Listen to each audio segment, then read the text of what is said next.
When my mother-in-law showed up unannounced telling me I was overreacting and calling 2 years of infidelity boy talk, something inside me finally snapped. I screamed, knowing the neighbors could hear, about how she raised a man who thinks emotional abuse is acceptable. She left, but her haunting words echoed, "You're going to regret this when Nora grows up without her father." I was positioned in my entry passage on Thursday evening at precisely 6:47 p.m., clutching this rich chocolate ganache confection which had required a dedication of 3 hours of my time to produce after concluding my workday.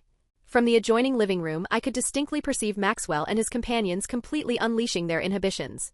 It was a sound of loud, inebriated merriment.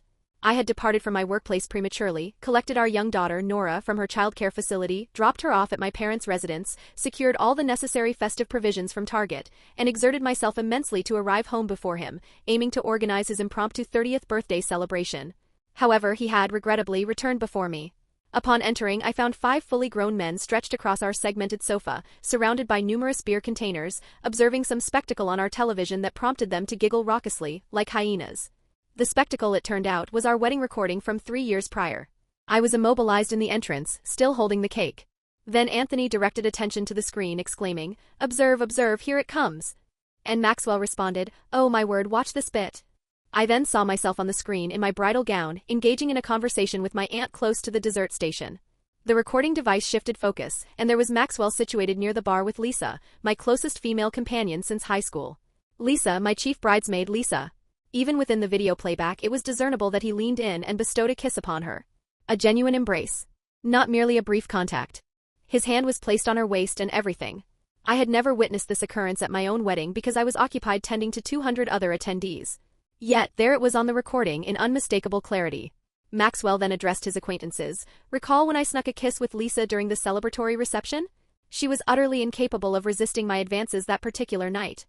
His associate Simon was perishing with laughter, adding, "Your wife had no inkling whatsoever. She was far too occupied with the guests." Maxwell merely shrugged nonchalantly and articulated, "She's so gullible." I remained stationary, the cake still secured in my hands, the ornamental supplies still waiting in my vehicle, my mobile device resting in my rear pocket. I carefully extracted it and began capturing a recording, because what in the world was unfolding at that exact moment? Maxwell then took an additional swallow of his beverage and declared, "I've been clandestinely meeting up with her for 2 years now." His male friends were slapping him 5.